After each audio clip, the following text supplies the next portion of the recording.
you. 2 Days of the Dead. So good to have you as always. Well, first off, we did this last time, but we're a few days away from your birthday, sir. Yeah. Don't remind me. On 3, can we wish him happy birthday? 1, 2, 3. Happy birthday! Yeah. Thank you. I have to do it every time. Birthdays are a big deal. No, I don't want to get older. But you made it. I did. I know I want to stay. It's all right. It's something to celebrate. I don't want to be the AARP yet. As long as you do it as Art the Clown. Yeah. Imagine that, right? The AARTP. Okay, so I am going to open this up with asking you a question, and then I'm going to make sure the audience gets their turn, so we'll throw it out to them. I want to ask each of you, what do you think makes Terrifier and Art the Clown resonate so deeply with everybody? Thank you for asking. Two things I think make it resonate. The talent of the creator, Damien Leone, and the talent of the actor who portrays Art. And more specifically, I'm not just saying this because they're next to me, but it's really more specific. No, I know it's easy to, it's easy to be that guy, but I'm not that guy. What Damien has done is he's tapped it. Everybody's tried to do what he's done. Everybody. And what Damien's done is he went and made an old-fashioned movie instead of a new-fashioned movie, and he gave us all something that we had been missing.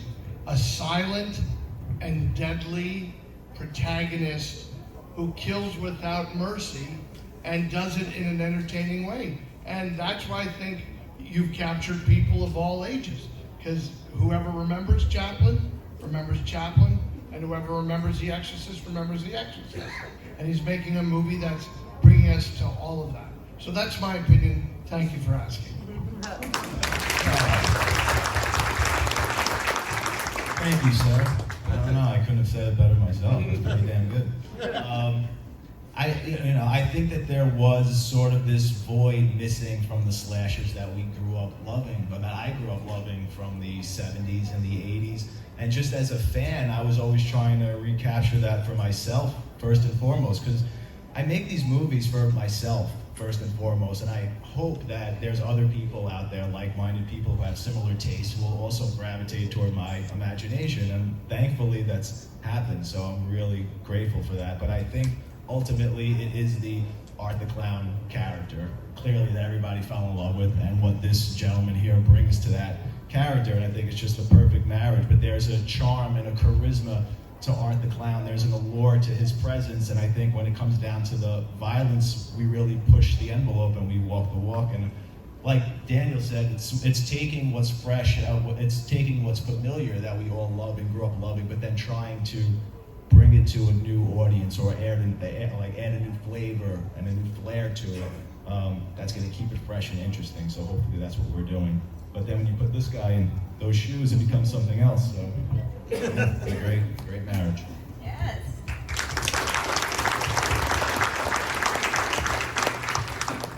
I think it's also just the fun factor behind it all. It's just like we are making the type of movie that we have always wanted to see, that we grew up watching, and we wanted to bring it back to what we enjoyed. And we have fun making these movies, and I think that translates to the screen. You can tell when you watch other movies when they're having fun making it. There's a certain energy that's behind those type of films, and electricity too. Yeah, shocking.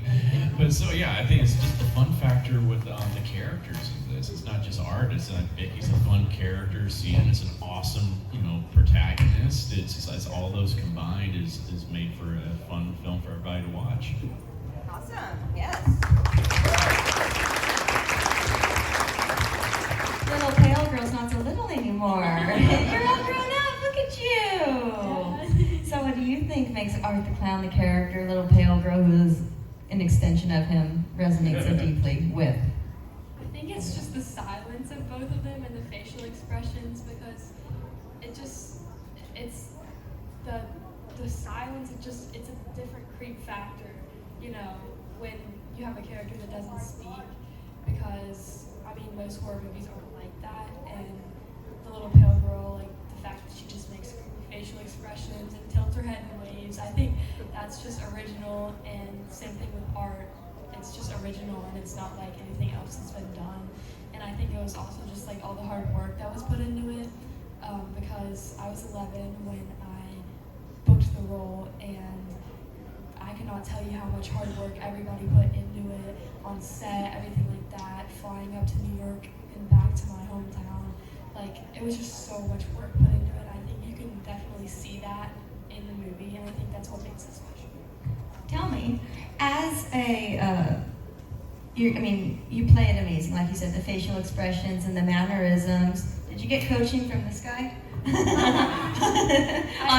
how to, like, be the same but different? Yeah. I watched him from the side a lot.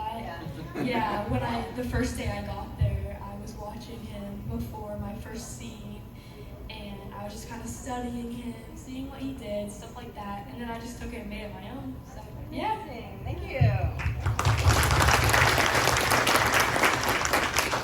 Yeah, I just want to echo what Daniel said. I think it really starts from the top, and Damien's an amazing creator. He's also a lover of film and of horror, and I think when someone makes something with love, it really translates.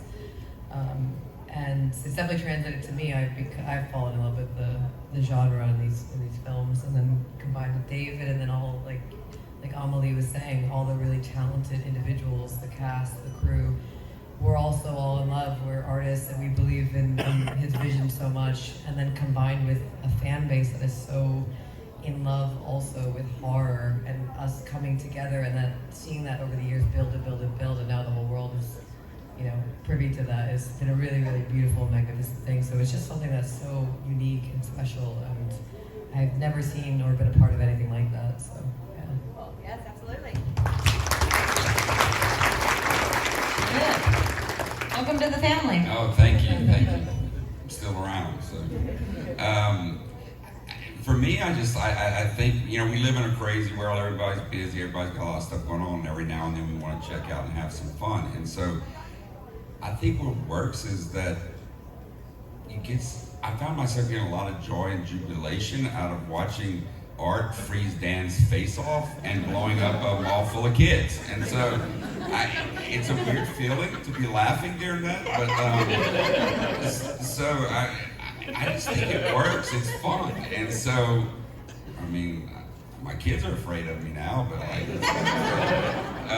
so I think that's what resonates with people. People want to have fun and get a moment where they can check out and just enjoy something, and I think it really brought that to everyone. I just realized something.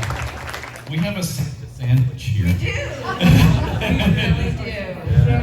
A sandwich. That's going to be the title of this episode, The Sandwich. Sandwich. Sandwich with art. Summer? Yes. I've got a crazy question. When kid actors get cast in things, generally they go and I had a scene with a horse, or we were 3 kids and we were, breaking into the witch's house. When you went home to North Carolina, what did you tell your friends you did on the set? Was the laundromat the first scene? Oh, wasn't? The possum scene. The possum. I just thought, how do you describe that to your 11-year-old friends? Well, it was like a circus, only nothing like a circus. I would send selfies to them on set with my makeup on and everything, and my best friend to this day still has them, and she'll send them to me all the time. Back in 5th grade, and now I'm in 10th grade, and I would send selfies of me in costume and everything, and yeah, she still has them, and we laugh about them to this day. And her audition was just to make freaky, creepy faces in a mirror. That was it. I don't think she had any idea what the role was. And that was it. I had a big black wig on, and I had a rainbow lollipop that was like the size of my face, and I was holding it up, and I was looking in a mirror, and I was just like making creepy faces. She makes some good creepy faces. She'll do it. Well, it worked, and it showed she knew how to work with props. Yeah, exactly. Right? Molly props. Audience questions. Who's got them? Right there. Or yeah, in the middle back. Yeah. I'll try to project. Sorry. So we know that this has now an expiration date, that the end is going to be coming up with the final opus that you're going to be making. And it's really a question for everyone to answer. Looking back at the last 9 years, sometimes a person's perspective on that experience can change over time. And I just wondered, coming up now that it's going to be the final movie for part 4, what takeaways do you have from your experiences? Is there something that you learned about yourself that you didn't know 9 years ago, or felt differently about the industry, or any kind of takeaway that you'll never forget from this experience? Because I think a lot of us have our own takeaways from the past 9 years. So what has resonated with you in being a part of this for 9 years now? That's a wonderful question. I have to say, movies aside, because I've been making these for so long and maturing, hopefully, as a filmmaker, as a writer, in front of everybody's eyes in a very vulnerable way. You've seen my worst work, like from the time I was in my early 20s, making my first short films with this character, to hopefully getting better to where I am now. So I've learned so much. But the biggest takeaway is how important these movies are, especially how important they are to so many of you. And the stories that a lot of you tell us at these tables are some of the most personal, vulnerable, beautiful stories. And nothing bothers me more than when people just trivialize these films and say they're nothing but torture porn, and you have to be crazy to like and enjoy these movies. And we all know that couldn't be further from the truth. So hearing these stories and hearing how amazing and how helpful they've been to a lot of you, and how beautiful you find the characters, and how maybe some courage you find in a character like Sienna, like that's the most amazing thing to me and the most beautiful thing, and it makes me really enjoy what I do for a living and want to just keep delivering something so special to you guys. So thank you so much. It really means a lot to us when we hear that.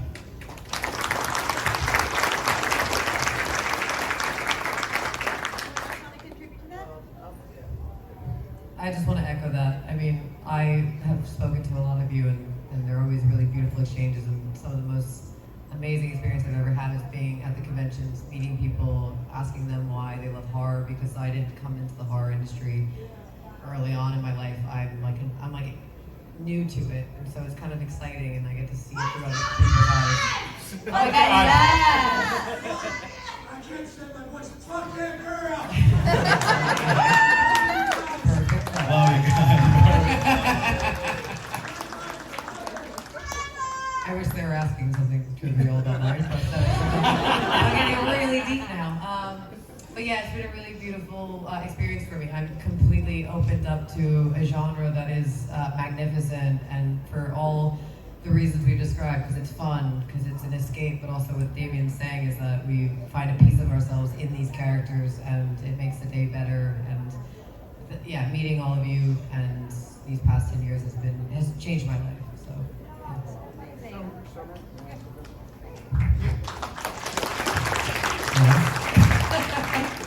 Meeting me has changed your life. You have changed my life. I see you and my whole day just brightens up. It's true. Hey, can I just poke him in the eye? So these movies, he talked about growing as a director. These movies aren't.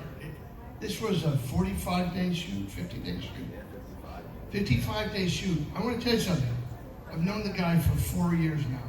And first time he directed me with the same kind of tact and panache and intelligence with which I've been directed by some of the greatest directors of movies, like Andy Davis, like Dennis Hopper. And so you have matured as an artist. And the next step, I know this will be met with a round of boos, is making a movie that's not a horror movie, because you're there and you should do it. That's what it is. A Damien Leone rom-com. Hallmark Christmas movie. I'll still get at least one decapitation in there. Absolutely, yeah! without saying I saw some hands in the back there. No? Yeah, right there on the edge. Yeah. Okay. The latest figure for worldwide gross is $86.9 million. Wow. And it's also saying Terrifier 3 has now become the highest grossing unrated movie of all time. When you first started this all out, did you ever imagine it would reach this height? Absolutely not. When as popular as part 2 got, even going into 3, I really figured that with part 3 at the box office, we'd probably double what we did, because every time we make something with this character, with this franchise, it continues to grow on some level. It always has since we started. But if you asked me if there was ever the slightest possibility that for a weekend this could be the #1 movie in America, I would say you're out of your mind. It's impossible. It's unprecedented. Nothing like that could ever possibly happen. And it friggin' happened. And it made, it's literally historic. Like you said, it's the highest grossing unrated movie, or, I mean, we weren't rated NC-17, but if we were, we'd also be the highest grossing NC-17 movie ever, which is absolutely insane. But that is a testament to, again, I'll throw it to you guys, because you guys really just shook the system, the Hollywood system, and they don't know what the hell to make of this or what's going on. And it just goes to show that you don't need a $100 million marketing campaign to sell a movie. We didn't have that. We had about $500,000 marketing campaign, which to us is insane, but a movie like Joker 2 literally has like a $200 million marketing campaign. So it's just this grassroots, this true love of the genre, and just coming to these conventions and being sort of in the inner circle and having your finger on the pulse could really change the industry. And I think now you're probably, because of the success of this film, you're probably going to see this boom or this renaissance in very gory slasher movies. Even if they're still rated R, I'll bet you they're going to allow them to be much more horrific and graphic now because of the success of this film. So kudos to you guys. You guys made it happen. You right there in the green stripes. Yeah, that's you. Okay. So I really love Jonathan. I know you've gotten a lot of questions. I knew this was coming. I knew it. Well, and I love him, and I think you did him in a really respectful way as a person who had a lot of problems with trauma in college. So it really hit home with me. So we've seen a recurring theme of dead is not done in your film. Are we going to see that continue in 4? And I don't know if you can talk about it or not, but are we going to get any more little tidbits of Elliot Holland and his awesomeness? Oh, I will just say that that is the most polarizing thing to come out of Terrifier 3. I never imagined how insane the response would be over his, I'm going to say, supposed death at this point. I'm not going to confirm whether or not he's alive or dead, because you will get a definitive answer in the next one. But like you said, especially with these films, anything is possible. We've opened the doors to the supernatural. There's always flashbacks. I'm always giving you new breadcrumbs and revealing the pieces of this puzzle as we go, because the way I've structured this film is more like a mini-series as opposed to a singular film each time. So it's meant to play out and have its overall, satisfying conclusion at the very end. That's when everything will make sense, and every movie will take on a different sort of experience once you reach the climax. So yeah, you'll be very satisfied by the end of this. And to say this is the end, it's never officially the end. There's never officially a nail in the coffin of a franchise like this. I want to have my own personal satisfying saga that me as an artist, I can walk away and say, I know what that is, that feels good, I can put that aside. But I mean, this character will probably outlast David and I. I mean, I think this is something that can go on and be rebooted and have a series or a cartoon. Like, it'll just keep going. But who knows? It could be anything. I'll do the voice work for it. He'll honk the horn and do the Foley footstep.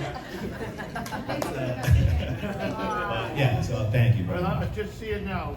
Rob Zombie's Terrifier. I'm watching. In the pretty dress, yes. Oh, Art has a passion for murder and it's messy, but he also has a passion for cleanliness, like washing dishes, washing his hands after he goes to the bathroom. Where did that come from? And were there concepts that you wanted to do that had they get axed? That's a great question. Well, we're always trying to inject levity, especially now more than ever. And once David came on board, we really started putting as much humor into it as possible. Because at the same time, I was also getting more graphic with these movies and graphic with the kills. So I feel like the more graphic you make it, I kind of gotta win you back a little bit, or else I'll lose all the fun in these films. So we love injecting those moments of absurdity that make absolutely no sense, but he's just doing that because he's a clown, and it's just his way of fucking with the situation, basically, and winking at the audience. Like him washing the dishes was something I came up with on the spot. You know, those little things, we do those all the time. We come up with those things on the spot. I mean, a lot of times they're in the script. You gotta get rid of the fingerprints. Won't find them anywhere else in the house. He's going to the whole place, he's scrubbing everything. I like the idea that he smears shit all over the house. And then he's like, well, we don't want to give anybody a disease. And also, real quick, it's trying to find those little mundane, everyday things that we love having him do that you would never see another killer do, which separates him again, like having him take a glass of water or go to the bathroom. It's something you would never see Freddy or Michael Myers do. So any little thing that we could do to make him more unique, we try and do, and we try and pull as much humanity out of the character as possible. And I think in part 3, David showed the most humanity and the most facial expressions and got so much out of the character. And there were multiple times that I went up to him when we were shooting this, and like 3 of my favorite scenes, and I would just say, like, dude, this is literally, I would say, dude, this is magic right now. I said that in the when we were shooting the mall scene with the kids, and when he was torturing Daniel and he was making all these facial expressions. And I'm just like, this is beautiful, this is magic, like you're in the zone right now. You just saw him in full control of this character. And it's a really amazing thing to watch. It was some of my favorite things he's ever done. Orange shirt. After Michael Giuliani left Art, how did you find David? Oh, after Mike Gianelli, the original Art the Clown, recast the role. We just held an open audition in the city for actors to come in to play this silent killer clown. And David was probably the 6th or 7th person to come into the room. And as soon as I saw him physically, didn't see him audition or anything, I said he would look great in that costume and in that prosthetic. Because he was so super thin, especially back then. And that's true.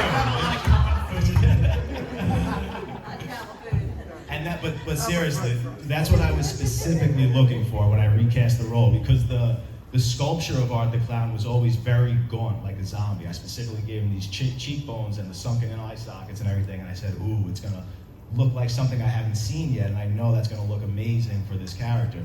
And then gave him very simple direction. He didn't even know what he was doing. He didn't have sides. And I said, you're a killer clown, and I just need to see you decapitating somebody and doing it very gleefully. You're having a great time. And then you could see the audition. It's on my Instagram. It's online. And he just flips the switch instantly and gives just the most amazing Art the Clown theatrical performance. And it was me and Phil Falcone, just the 2 of us in the room, my partner. And we're just laughing and nudging each other, and we just got lost in the audition, and we knew he was going to be great. And as soon as he left, I turned to Phil and I said, what else are we looking for? I was like, that's everything I want. He looks great. The performance was above and beyond. I wasn't even looking for that much theatricality. So I said, let's just end this, basically. I said, let's call that guy back, have him come back to the apartment, we'll throw the prosthetic and the costume on, and then we'll film him doing it in costume, and that's what we did. So there was never a runner-up. As soon as David came in, I knew that this was the guy. So I was the 9th guy in the line. David, when we talked in that room. You stole the part from Daniel. Oh my God. I did have a final audition though, and it was my final test. They had just ordered pizza, and I was in the full costume and makeup, and they're like, okay, this is your final audition, go answer the doors, Art. Eat the pizza without getting any on the prosthetic. Yeah. I still failed that. Yeah, that's real. That pizza guy had no idea what he was. It was funny. I just like give him the money. He was like, "What the hell?" Middle of nowhere, Staten Island, just like in the middle of daytime. He's like, "What the hell?" It was fun. So I'm a high school teacher, and I only teach freshmen. And like in the couple of weeks leading up to the release of Part 3, I just keep hearing all these kids like, "Oh, Terrifier 3, Terrifier 3, and I was like, these kids either have really cool parents or like they're sneaky like I was, you know? So when I finally did go see it, you know, the day before I was like, oh yeah, I'm going to see it tonight. You know, I told some of the kids that I had heard talking about it, oh, you gotta tell us about it. So I went back on Monday and the kids were like, well, how was it? And I was like, well, I can't officially tell you to go see it since I'm your teacher, but it was awesome. You should go see it.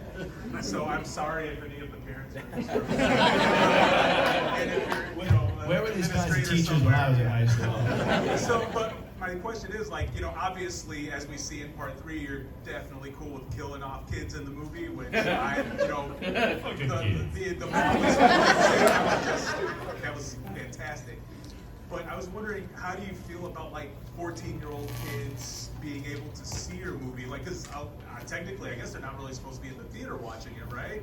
But people are still letting them in, and they're finding ways, especially online now. And like I said, they knew more about it than most adults did. So the campaign, the online campaigning, and the media campaigning is obviously hitting with a certain demographic. I was just wondering how you felt about that. Give us their names and we'll kill them.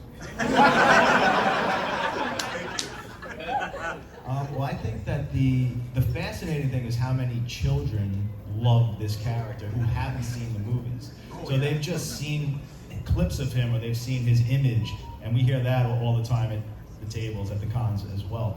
And he's so popular now on social media, so they see memes and they see TikTok videos and all these things. So he has this whole other presence, this social media presence, and they're not really familiar with the films yet. So of course, I don't recommend that children see these movies. But it'd be hypocritical for me to say that, you know, would I get upset if a 14-year-old saw the movie? I've been watching these movies since I'm 4, and I turned out fine. 2 bodies under my house, but it should be way worse. Is Mike now? Yep. Alright, so this is for David. So we heard before Terrifier 3, there was a film or the scene in the film that made you sick.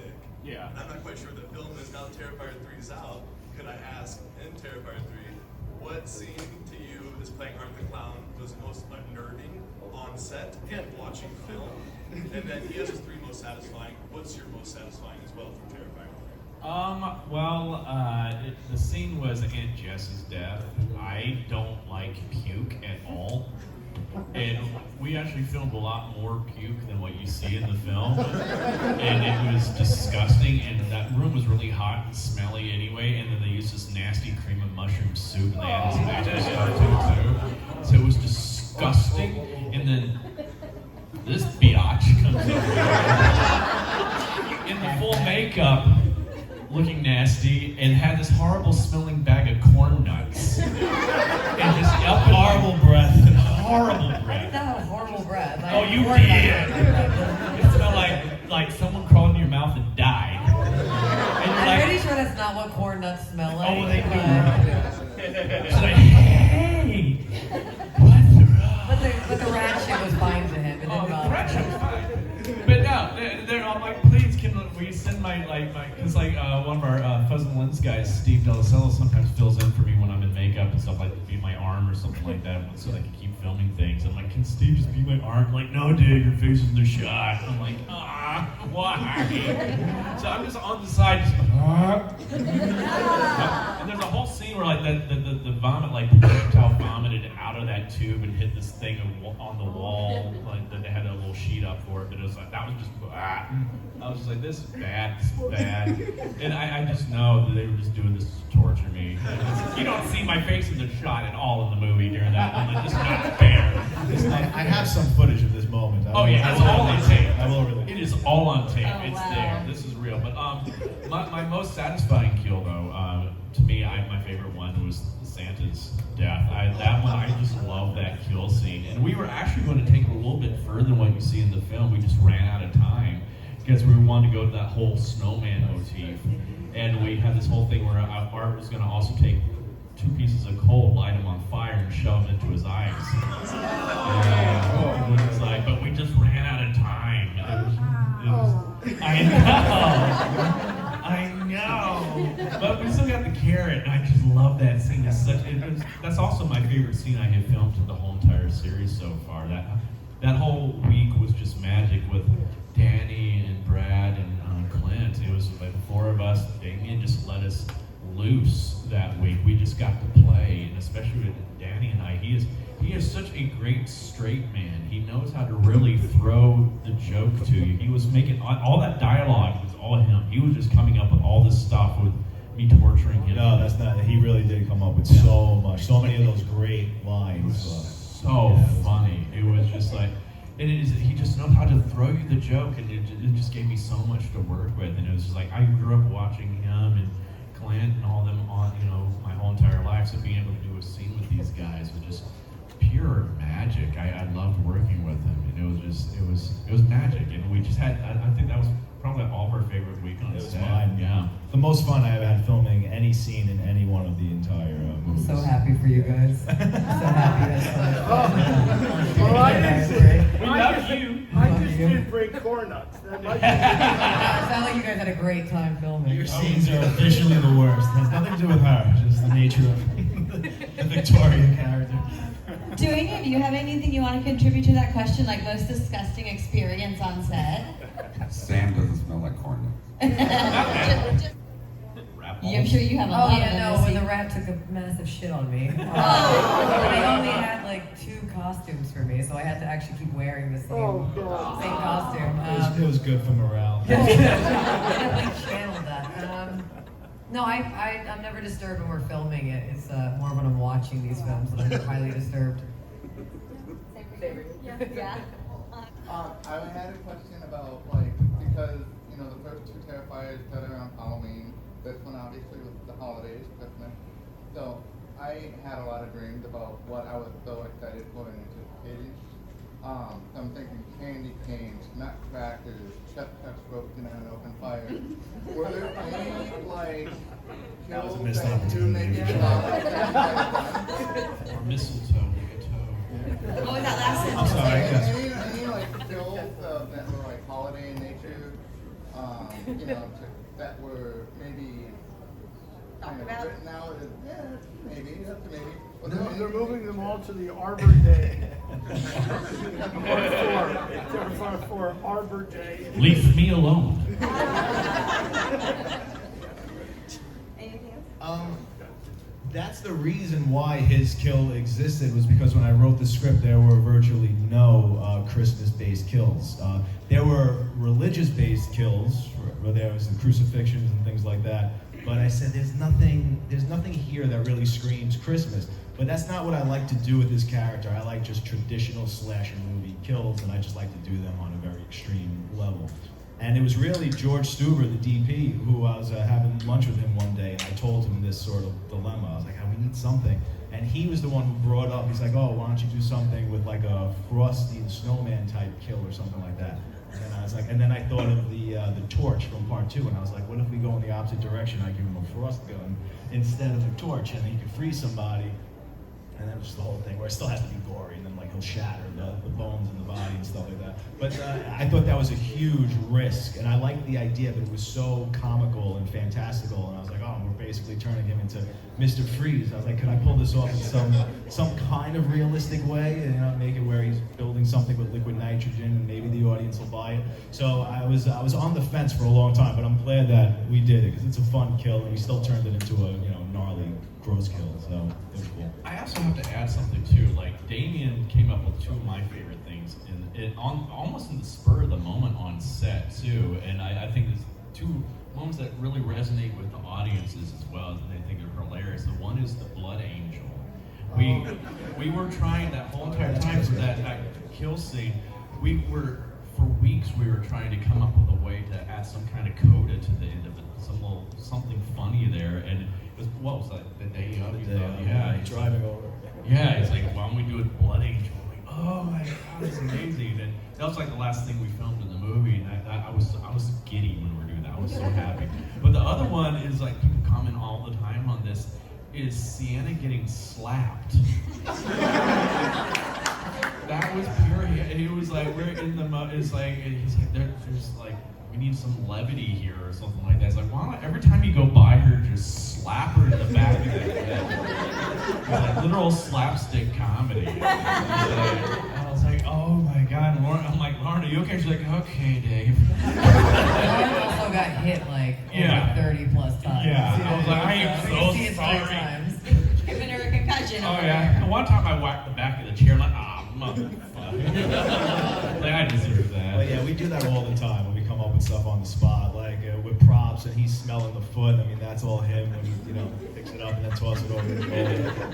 But we never know. Like, there's things we'll do. We're like, oh, the audience is really gonna like this and gravitate toward this, and it's just dead. It doesn't go anywhere. And then there's things like the slap. We thought it was funny, but we didn't think it would be memes and everybody would be talking about it. So yeah, you never know. All right, everyone, give it up.